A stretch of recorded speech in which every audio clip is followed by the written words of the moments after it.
I grew up in Katy and I moved back here as an adult, and even I felt like I had a few things to learn. So here's 10 things that I wish I knew before I moved back to Katy. Hi, I'm Carolyn Bauerschlag, a local realtor right here in Katy, Texas, helping people just like you relocate from all over the country right here to the West Houston area. Let's get into it. The first thing that I wish that I knew is that Katy is 30 minutes away from Katy. We're in a high growth area. People are coming to Katy all the time. And what that means is that it just takes a little bit longer and a little bit longer to get where you need to go. If you're trying to get anywhere and it's close to the morning bell or early dismissal or regular dismissal, I would say be prepared to sit.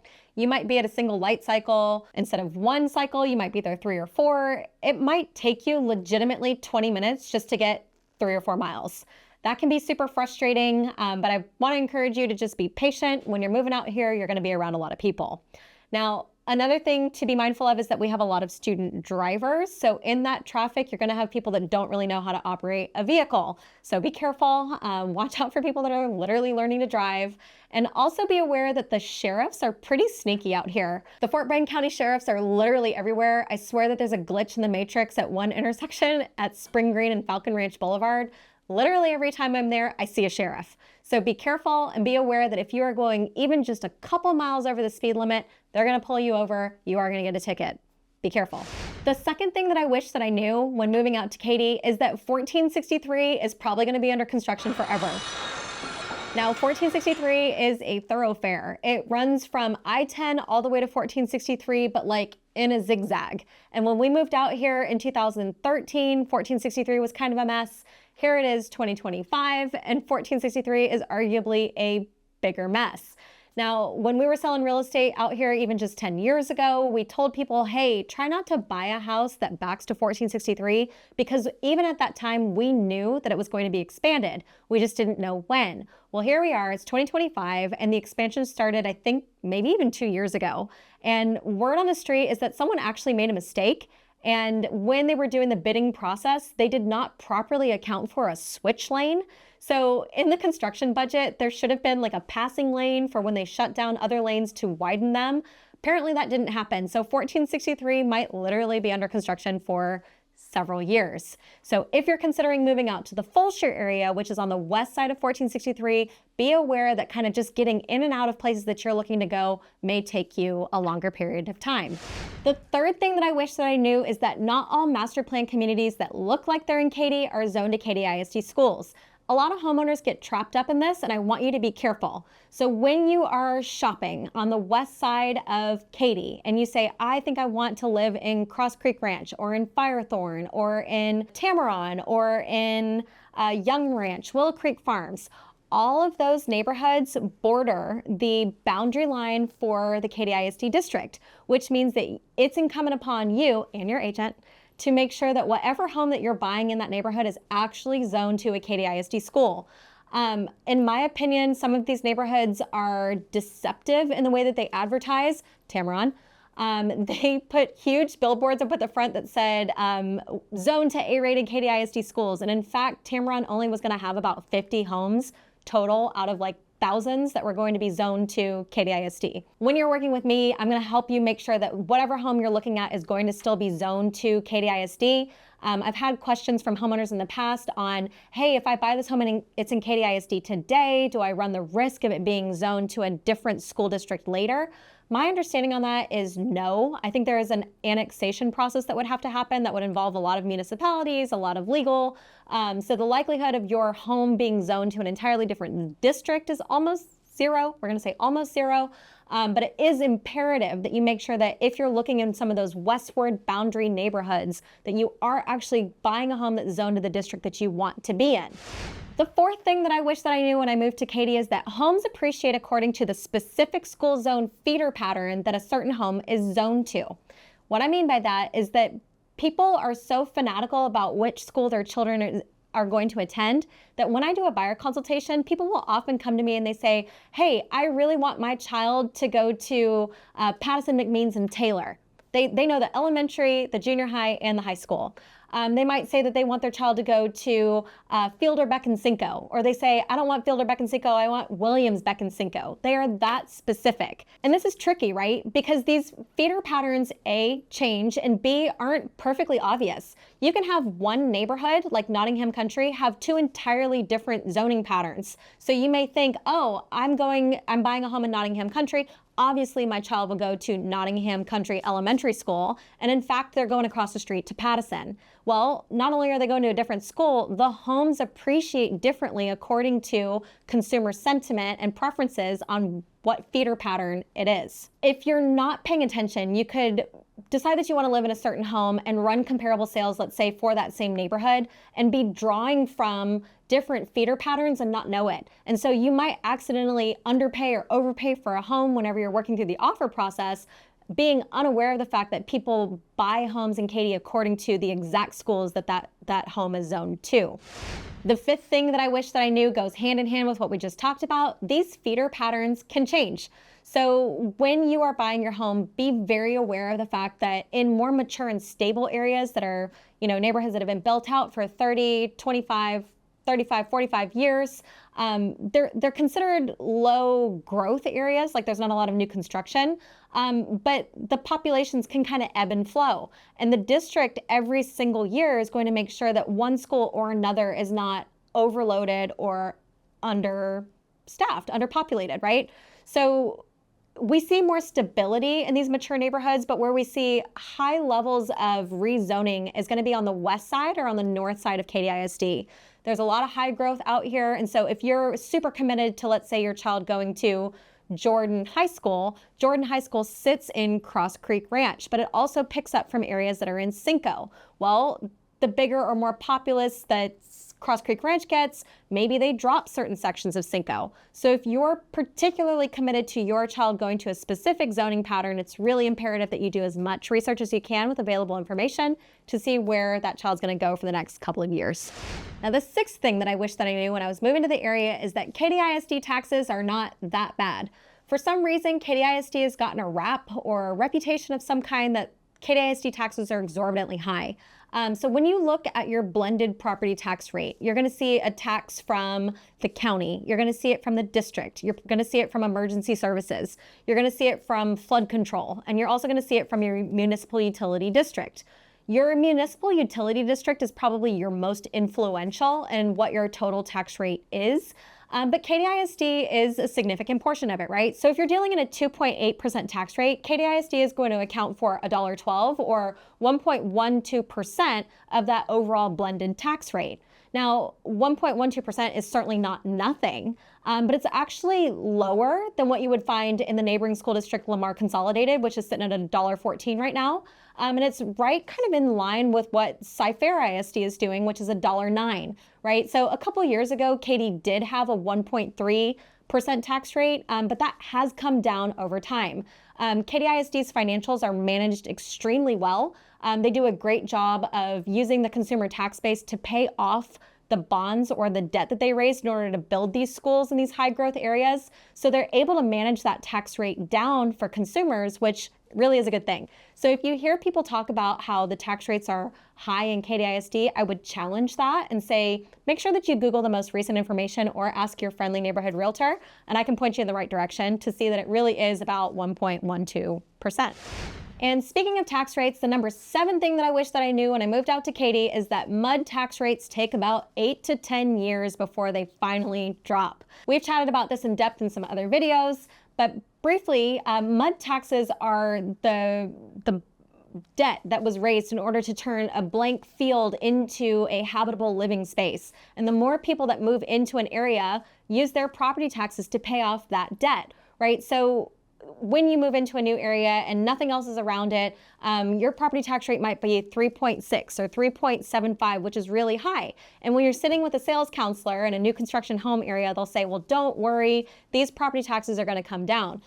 We did this when we moved out here, and I honestly wish that I knew that it was probably going to be 8 to 10 years of paying off those MUD bonds before the tax rate finally started to fall. So for instance, the neighborhood that we moved into, when we moved into it, the tax rate was 3.57.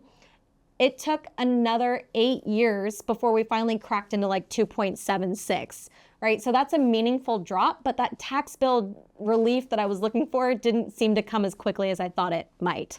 The eighth thing that people are surprised to find when they move to Katy is that not all neighborhoods have sidewalks and not all power lines are buried.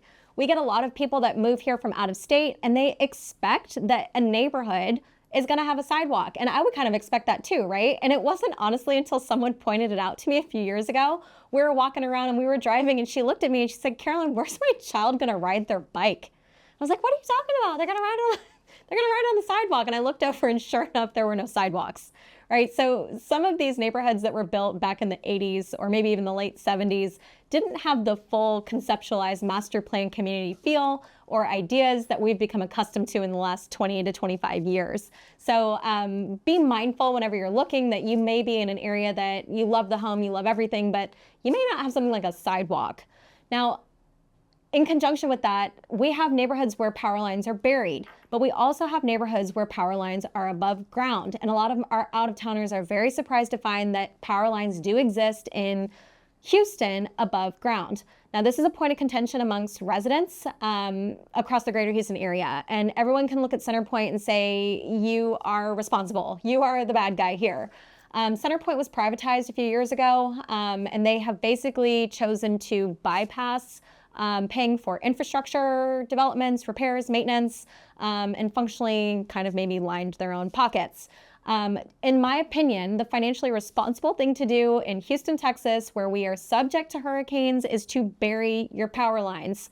But that's not always going to be the case. So just be mindful of that when you're looking around, that your lot maybe doesn't have a power pole that's literally anchored in your backyard. I've literally shown homes, or I've actually shown homes where people are considering the purchase and then they look over to the left and they say, is that a power pole? And sure enough, there it is, clear as day with a big old yellow tether. And they're like, we can't put little Timmy's trampoline right next to the power pole. So put those things in your back pocket. The ninth thing that I wish that I knew when I moved back to the Katy area is that floodplains are sneaky. I mentioned to you that I was a Katy native and I graduated high school in 2005, left the area for a while and then came back and honestly didn't really have any major recollection of some giant storm. We were spared Hurricane Katrina. Rita wasn't really that bad. Ike was kind of a windstorm in 2008, but nothing really major happened, I would say, in a way that gave people long-term fear the way that Hurricane Harvey did. So Hurricane Harvey blew through in 2017, and I think it's like permanently scarred the psyche of almost everyone that you're going to talk to. So the reason that I bring that up is that really vaulted floodplains into the forefront of everyone's minds, right? So in 2015, we had Memorial Day floods. In 2016, we had Tax Day floods. In 2017, we had Hurricane Harvey, and the number of times people kept saying, oh, these are once-in-a-lifetime freak storms, really put a lot of us on edge. And I personally question that now, right? So as a huge part of any buyer consultation that we do, we make sure to check whether or not a home that is in the buyer's consideration set is in a floodplain. So we can show you how to use these flood maps. I help direct all my clients to them, but you have to understand as a homeowner that you're not just accepting the risk that your home may take on water, you're also accepting the risk that your home may not appreciate the way that you think it might. So if your home is in a 500-year floodplain, it may not appreciate at the same rate at which something that's in zone X, or what we consider the 0% flood risk zone, right? And none of this is 100% true. There's always exceptions to every rule, but it's just something for you to be really careful of, is that even if you will tolerate the risk of being in a 500-year floodplain, the next set of buyers behind you may not have the same viewpoint. There are a few places in Katy that do have homes in the 100-year floodplain, but I would say they're fewer and farther in between. The 100-year floodplain does not mean that the home is going to flood once every 100 years. It means that there's a 1% risk every year that the home will take on water, right? So that's pretty risky. And when that happens, flood insurance is required. Flood insurance, when it's required, is thousands of dollars, not a few $100s. And because not everyone, A, wants to tolerate the risk, B, wants to pay for flood insurance, the amount of money that you see these homes appreciate by is honestly reduced. So that's the number 9 thing that I wish that I knew when I moved to Katy. Floodplains are sneaky. You have to watch out for them. be careful. And the 10th thing that I wish that I knew before moving back to the Katy area is that Addicks Reservoir and Barker Reservoir are dangerous. This seems kind of obvious, but again, after Hurricane Harvey, it really set everyone on edge. I'm a Katy native. I went to May Creek High School. My parents' house quite literally backed onto Addicks Reservoir. And when we were living there in the 90s, it was largely viewed as safe to live along the reservoir because the reservoir at the time was kind of the westward edge of Houston. And as 30, 40 years went on, Houston expanded further west. Well, now you have a house that sits on top of a reservoir that has concrete development all westward of it. So when you think about watersheds that used to just run off into fields, this watershed now floods neighborhoods. So in my mind growing up, I was very desensitized to the idea of living on or near a reservoir. And now post Hurricane Harvey, it's something that really kind of makes me feel hot prickles on the back of my neck. So if you are shopping in the Katy area and you see homes and you're like, ooh, what's all this pretty green space to the east of it? It might very well be Addicks Reservoir north of I-10 or Barker Reservoir south of I-10. Now, Barker Reservoir in particular, both reservoirs got famous during Harvey for bad reasons, but Barker Reservoir in particular made the front page of the Wall Street Journal, the New York Times, all of these national papers, because Barker Reservoir had a neighborhood backed up to it called King and Gate at Cinco Ranch. King and Gate at Cinco Ranch is not part of Cinco Ranch, it's its own neighborhood. And that land never should have been sold or developed by anybody.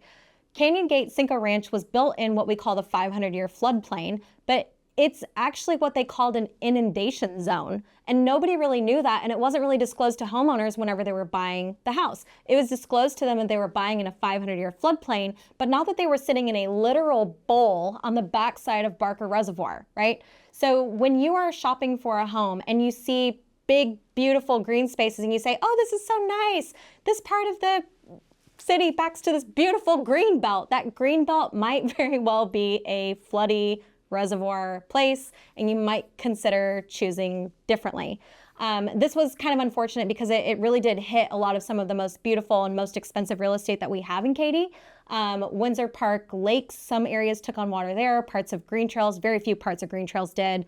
Parts of Kellywood really got hit hard. Some homes in Cinco, not a ton of homes in Cinco did, but Canyon Gate at Cinco Ranch, which again is not technically Cinco, it's a sister sort of offshoot neighborhood that shouldn't have been developed, that one just got absolutely hammered. So whenever you are considering your risk tolerance, just remember that 500-year floodplain can be a misnomer. There's a 0.2% chance that you maybe flood, but you might be talking about a couple of feet instead of just a couple of inches. That's all I have for you today. And if you're thinking about making a move to the Katy area, I would love to be your realtor. I am a living, breathing person right here, ready to take your phone call, and my contact information is best found in the description here below. And if you liked what you saw here today, make sure to subscribe. We put out content like this every single week, and we'll look forward to seeing you next time.